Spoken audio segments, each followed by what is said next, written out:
नमस्कार, मैं हूं सौरभ चंद्र केसरी और अपने YouTube चैनल में आपका स्वागत करता हूं। आज नेक्स्ट पार्ट लेकर के आया हूं ग्रेविटेशन का, और हमने बताया था कि ग्रेविटेशन लगभग समाप्त हो गया है, बस उसमें केपलर का नियम बचा है। ये केपलर का नियम क्या है? तो सूर्य के चारों तरफ पृथ्वी या फिर पृथ्वी के चारों तरफ चंद्रमा जो गति करते हैं, वेग की बात कहा जा रहा है, मतलब जो गति कर रहे हैं उसके बारे में इन्होंने 3 नियम दिए। तो जिसे हम कह सकते हैं ग्रहों का गति से संबंधित केपलर का नियम। तो ग्रहों के प्लैनेट्स जो हैं उनके गति के संबंध में कितने नियम हैं? तो 3 नियम हैं। उस 3 नियम को पढ़ने से पहले हम कुछ टॉपिक के बारे में पढ़ लेते हैं कि पलायन वेग, कक्षीय वेग ये क्या है। एक तो है एस्केप वेलोसिटी और एक है ऑर्बिटल वेलोसिटी। ये आपको याद करना है, इन दोनों में संबंध जब कभी पूछ दे एग्जाम में तो उसको आपको बता देना है। तो हम ये देख लेते हैं कि पलायन वेग क्या है, एस्केप क्या है, कैसे मतलब ये है पलायन वेग का मतलब कि इसे मैं किस वेग से फेंकूं कि पृथ्वी पे दोबारा लौटकर ना आए, अर्थात वह न्यूनतम वेग जिससे कोई भी वस्तु पृथ्वी के ग्रेविटेशनल एरिया से ऊपर चला जाए, बाहर चला जाए, अर्थात ऐसा न्यूनतम वेग जिससे वस्तु पुनः पृथ्वी पर लौट करके वापस ना आए, उसे हम कहेंगे पलायन वेग, एस्केप वेलोसिटी। इसे कैलकुलेट कैसे करते हैं? तो यहाँ पर देखिए, एस्केप वेलोसिटी पलायन वेग बराबर √2 × Gm/r। ये G क्या है? तो वही है गुरुत्वाकर्षण नियतांक, सार्वत्रिक गुरुत्वाकर्षण नियतांक। ये M क्या है? तो ये M है पृथ्वी का द्रव्यमान, और ये R क्या है? पृथ्वी की त्रिज्या। ये पृथ्वी का मास है, द्रव्यमान। तो पृथ्वी का मास कितना होता है? ये एक बार पिछले ही रेलवे में पूछा था, तो 6 × 10⁻20 kg, ठीक है ना। किताबों में यह दिया है और यही है, और याद रहे पॉइंट में है इसका 5.92। तो 5.9 को अप्रॉक्स में क्या लिखा जा सकता है? 6, ठीक है ना। और यह है पृथ्वी की त्रिज्या, रेडियस है पृथ्वी की त्रिज्या। अब पृथ्वी की रेडियस कितनी होती है? तो पृथ्वी की त्रिज्या तो खैर पूछा नहीं है, लेकिन फिर भी हम लोग लिख लेते हैं कि 6.4 × 10⁻6 मीटर होता है। कितना होता है? ये पृथ्वी की त्रिज्या है, radius of earth, mass of earth, ये दोनों है, ये आपको याद होने चाहिए। अब ये कक्षीय वेग क्या है? पलायन वेग उम्मीद करता हूँ समझ में आ गया होगा कि अगर जैसे हमें कोई सैटेलाइट छोड़ना होता है, प्रक्षेपित करना होता है, तो हमें कम से कम पृथ्वी के लिए 11.2 km/s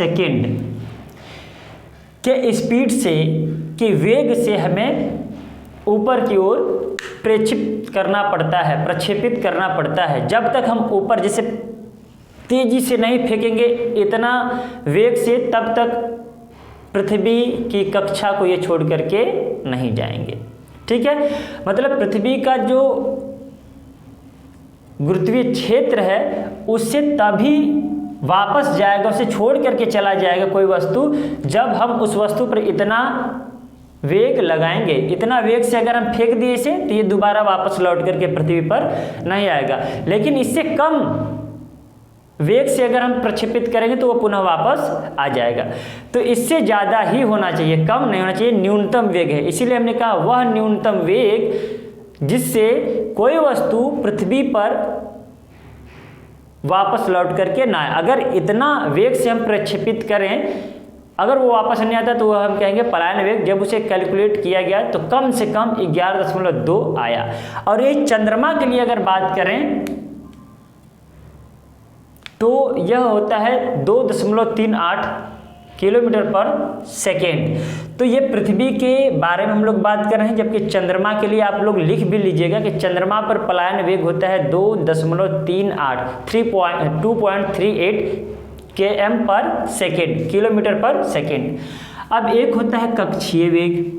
तो ये कक्षीय वेग क्या है, जैसे ये क्या है, हमारा अर्थ है, हमारी अर्थ है, तो इसके चारों तरफ कोई सैटेलाइट क्या कर रही है, गति कर रही है, ये है मानकर चलिए।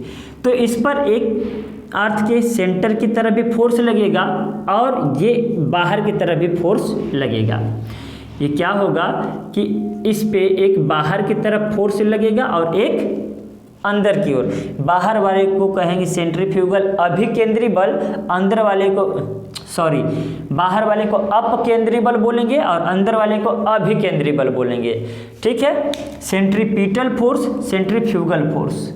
ठीक है, तो इसे हम बोलेंगे कक्षीय वेग। जब यह गति करेगा तो इस कक्षा में गति करेगा, तो इसे बोलेंगे कक्षीय वेग। जैसे कभी देख लीजिए, हम एक पार्टिकल, एक पिंड को एक धागे में बांधकर ऐसे करेंगे तो एक निश्चित कक्षा में वो गति करता है, तो उसे हम कहेंगे कक्षीय वेग। और ये कक्षीय वेग कितना होता है, देखिए ऑर्बिटल वेलोसिटी, कक्षीय वेग इक्वल टू √Gm/r।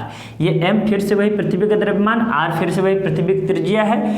तो अगर कभी आपसे पूछ दे कि एस्केप वेलोसिटी और ऑर्बिटल वेलोसिटी में संबंध क्या है, तो इन दोनों में संबंध क्या है, बस आप क्या करिए, इसके जगह इसका मान भर दीजिए। अगर मैं बात करूं, ध्यान से देखिएगा, VE इक्वल टू √2, इसको मैं लिख सकता हूं, और ये टोटल अंडर में ही है।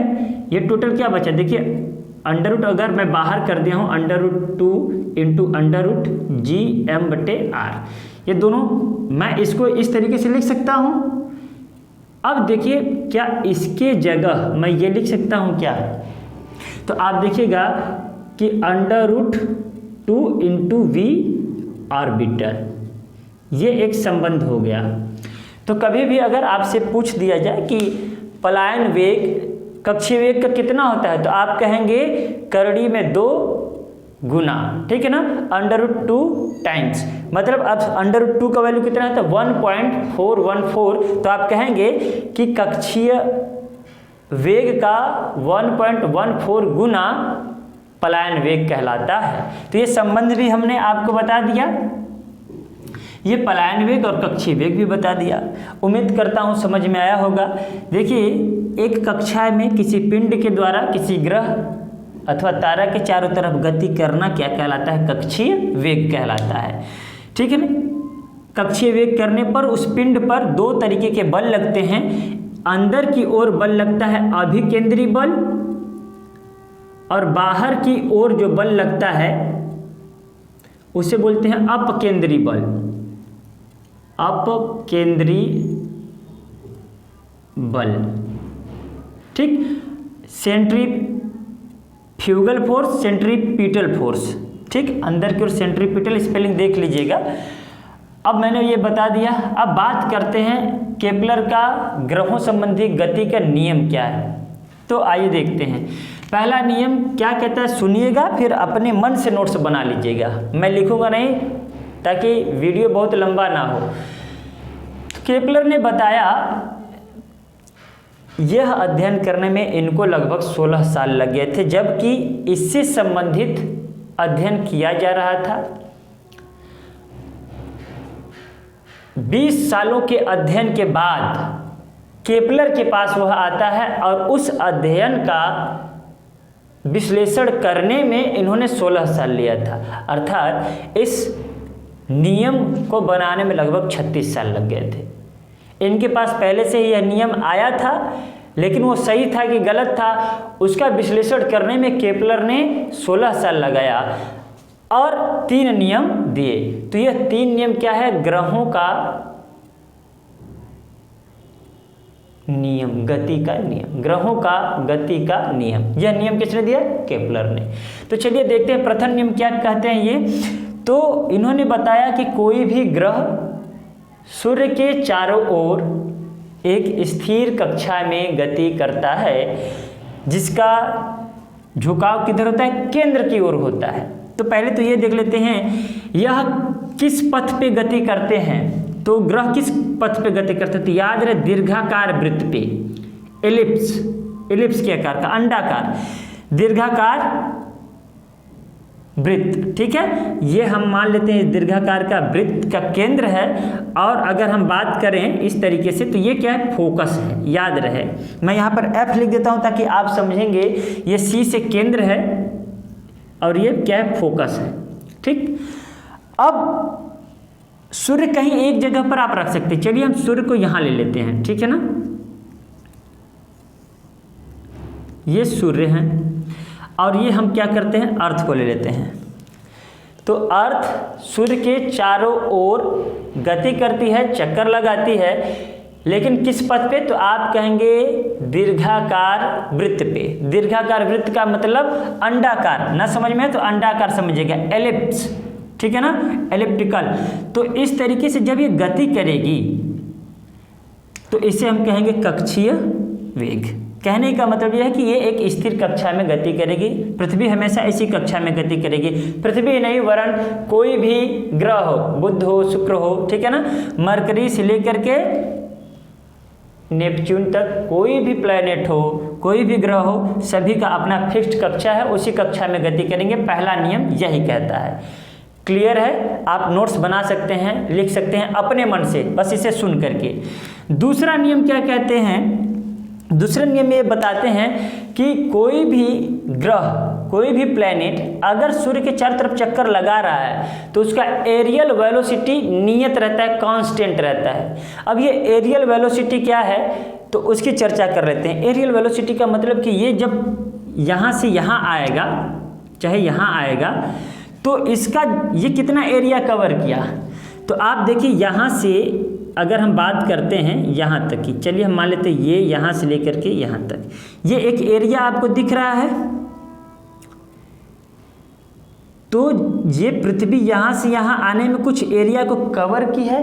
यह एरिया को जितना कवर की जितने समय में, वही क्या कहलाएगी, एरियल वेलोसिटी कहलाएगी, कक्षीय क्षेत्रीय वर्ग, क्षेत्रीय वेग, क्षेत्रीय वेग, एरियल वेलोसिटी।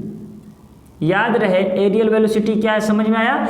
इन्होंने बताया द्वितीय नियम में कि कोई भी ग्रह सूर्य के चारों ओर जब चक्कर लगाते हैं तो इसका क्षेत्रीय वेग, एरियल वेलोसिटी नियत रहता है, कांस्टेंट रहता है। इसका मतलब इक्वल रहता है। अब देखिए जैसे ये यहाँ पर इतना आया तो इसका एरिया कितना होगा। हम मान लेते हैं कि इसका एरिया क्या है, ए स्क्वायर है, सपोज करिए। तो अगर ये मानकर चलिए अर्थ हमारे पास यहाँ पर है, ठीक है, तो ये भी अगर गति करेगी तो ये मानकर चलिए यहाँ आ गई, ठीक है ना। तो ये देखिए यहाँ से लेकर के यहाँ तक, ध्यान से देखिएगा ये वाली। तो कहने का मतलब यह, जब अर्थ पृथ्वी मतलब अर्थ सन से दूर है तो इतना एरिया कवर की है। यहाँ से लेकर के यहाँ तक पूरा एरिया जितना भी कवर है, जितना भी, अगर ए स्क्वायर मीटर है तो अर्थ सूर्य के नज़दीक आने के बाद ये देखिए ये डिस्टेंस बढ़ जाएगा। और टोटल जब एरिया देखिए दूरी कम हो जाएगी तो ये, जब पृथ्वी की सूर्य से दूरी कम हो जाएगी तो ये वाली दूरी क्या हो जाएगी, बढ़ जाएगी। इसके अपेक्षा आपको देखिए बड़ा है, नहीं समझ में आ रहा है तो मैं और थोड़ा सा यहाँ बना दे रहा हूँ, यहाँ पर ले जा रहा हूँ। अब ये देखिए, तो आप देख पा रहे हैं कि ये और ये दोनों में अंतर आ रहा है। तो यही कहने का मतलब जितना एरिया ये कवर होगा उतनी ही एरिया ये भी कवर करेगा उतने ही समय में। इसे कहा गया क्षेत्रीय वेग, एरियल वेलोसिटी। तो द्वितीय नियम में यह कहा गया है कि सूर्य के चारों तरफ कोई प्लैनेट, कोई ग्रह चक्कर लगाता है तो उसका एरियल वेलोसिटी नियत रहता है, कांस्टेंट रहता है, स्थिर रहता है। अर्थात ये दोनों ही आपस में क्या होंगे, बराबर होंगे। ठीक, सपोज करिए 1 घंटे में पृथ्वी कुल सूर्य से पृथ्वी की जो दूरी है और ये पूरा एक क्षेत्रफल निकाल लेंगे, एक वृत्ताकार पथ पे हैं तो ये सपोज करिए 1 घंटे में 1000 मीटर स्क्वायर, ठीक है ना, एरिया कवर करता है। तो ये यहाँ पर भी 1 घंटे में 1000 मीटर स्क्वायर कवर करेगा। इसे ही कहा गया एरियल वेलोसिटी, द्वितीय नियम।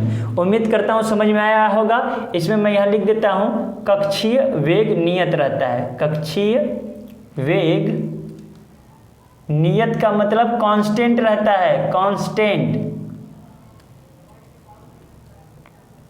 ठीक है। कक्षीय वेग नियत ये कहता है कि फिक्स्ड ऑर्बिटल में गति, फिक्स ऑर्बिटल मतलब एक स्थिर कक्षा में, ठीक है ना, स्थिर कक्षा में ये गति करता है। तृतीय नियम क्या कहता है, तो तृतीय नियम से पता चल जाएगा कि कौन कितनी देर में सूर्य का पूरा चक्कर लगा लेता है। तो तृतीय नियम कुछ इस प्रकार से है। ये देखिए T क्या है, डायरेक्टली प्रोपोर्शनल R क्या है, क्यूब। ये तृतीय नियम है, बस इसको आप याद रखिएगा। और मैं बोल दे रहा हूँ, जब बोल दूंगा तो आप अपने से बनाकर लिख लेंगे। देखिए ये T क्या है, किसी भी ग्रह का परिक्रमण काल है। परिक्रमण काल का मतलब क्या होता है, कितने समय में आप सूर्य का एक चक्कर पूरा कर लेते हैं। जैसे पृथ्वी है 365 सही 1/4 दिन में एक चक्कर पूरा कर लेती है, उसी प्रकार बुध 88 दिन में, ठीक है ना। शुक्र का अलग होगा, ऐसे ही सभी ग्रहों का अलग है। लेकिन आप देखेंगे कि जैसे जैसे सूर्य से दूरी बढ़ती जाती है, ग्रहों का परिक्रमण काल भी बढ़ता जाता है। तो निष्कर्ष निकालने के बाद यह कहा गया कि ये दूरी जो है परिक्रमण काल के समानुपाती है, डायरेक्टली प्रोपोर्शनल है। इसका मतलब क्या है कि अगर दूरी बढ़ेगी तो आवर्त काल भी बढ़ेगा। आवर्त काल मतलब वो परिक्रमण काल भी बढ़ेगा। जिस ग्रह की दूरी सन से, सूर्य से जितनी अधिक होगी, उसका परिक्रमण काल भी उतना अधिक होगा। आप जब भूगोल पढ़ेंगे तो आप उसमें देखिएगा, बुध 88 दिन में जो है, शुक्र 242 दिन में, 242 समथिंग कुछ होगा, अप्रॉक्स में समझ लीजिएगा, और पृथ्वी का 365 सही 1/4 दिन में। इस तरीके से जैसे जैसे दूरी बढ़ रही है, देखिए उसका समय भी बढ़ रहा है एक चक्कर लगाने का। अब याद रहे कि तृतीय नियम कहता है कि परिक्रमण काल का वर्ग स्क्वायर ग्रह के अर्थात पृथ्वी के तथा सूर्य के बीच की दूरी के घन अर्थात क्यूब के समानुपाती होता है। एक बार फिर से, किसी भी ग्रह को अब मैं अर्थ मानकर चल रहा हूँ, पृथ्वी तथा सूर्य के बीच की दूरी के घन के समानुपाती होता है, ठीक। कोई पूछ दे कि परिक्रमण काल किस पर निर्भर करता है, तो आप सीधे कहेंगे कि सन और अन्य ग्रह के बीच की दूरी पर निर्भर करता है। अर्थात किसी भी ग्रह का परिक्रमण काल उस ग्रह तथा सूर्य के बीच की दूरी के क्यूब के, इस घन के समानुपाती होता है, इसका वर्ग और इसका घन। उम्मीद करता हूँ ये समझ में आया होगा। अगर नहीं समझ में आया है ये, तो आप कमेंट बॉक्स में कमेंट करिएगा। फिर से इस पे एक टॉपिक और अच्छे से फिर से कोशिश करेंगे बेहतर से बेहतर पढ़ाने का, और आपको समझ में आ जाएगा। और उम्मीद करता हूँ इतना से आपको समझ में आ गया होगा। नोट्स बनाइएगा, रिवीजन करिएगा, पक्का आ जाएगा। चंद्रमा से संबंधित कुछ बातें याद रहे, ये पृथ्वी का पलायन वेग है, याद रहे आपको। चंद्रमा का पलायन वेग कितना होता है, तो मैं यहाँ पर लिख देता हूँ। ये मानकर चलिए मैं यहाँ पर चंद्रमा लिख दे रहा हूँ, चंद्रमा, ठीक है। चंद्रमा का पलायन वेग कितना होता है, आप अपने से कहीं नोट्स बना के लिख लीजिएगा। 2.38 km/s, 2.38 km/s। ये क्या है, पलायन वेग है। कहाँ का, चंद्रमा का, ठीक है। अब देखिए कक्षीय वेग की जब बात कर लिए हैं हम लोग, और एस्केप वेलोसिटी और यहाँ पर पलायन वेग का बात कर लिए हैं, तो ये भी आपको याद होने चाहिए, ठीक है। तो यहाँ पर देखिएगा पलायन वेग कितना होता है, तो आप 11.2, ठीक है ना। जब आपको ये निकालना होगा कि इसका मान कितना होता है, तो क्या कीजिएगा, आप सीधे ये कर सकते हैं। क्या देखिएगा, VO, ये O है, नॉट मत समझिए कि VE/√2, मतलब इसमें 1.414 से भाग कर देंगे तो ये क्या है हमारा ऑर्बिटल वेग, कक्षीय वेग भी आ जाएगा। ठीक है, उम्मीद करता हूँ ये समझ में आया होगा। आप हल करके देख लीजिएगा। अगर उसका आंसर, अगर आपका आंसर ये वाली वैल्यू अगर 7.5 km/s आता है तो सही है, और आएगा ही कक्षीय वेग 7.5 km/s, पलायन वेग 11.2 km/s। और यह है केपलर का नियम। प्रथम नियम, कोई भी ग्रह अपने फिक्स्ड कक्षा में गति करती है जिसका केंद्र सूर्य की ओर होता है। ठीक है, मतलब फोकस क्या होता है, फोकस पे रहता है सूर्य, और इसका झुकाव किधर रहेगा, केंद्र की ओर, सूर्य की ओर। द्वितीय नियम कहता है कि क्षेत्रीय वेग, एरियल वेलोसिटी हमेशा क्या होता है, नियत रहता है, कांस्टेंट रहता है। तीसरा नियम कहता है कि इसका परिक्रमण काल, किसी भी ग्रह का परिक्रमण काल का स्क्वायर वर्ग इन दोनों के बीच के दूरी के घन के क्यूब के समानुपाती होता है। इस तरीके से ये टॉपिक पूरी तरीके से समाप्त हो गया। कमेंट करिएगा कि अगला वीडियो किस टॉपिक पर हो, तो उस आधार पर हम अगला टॉपिक आपको बताएंगे। मिलते हैं नेक्स्ट वीडियो में, तब तक के लिए नमस्कार।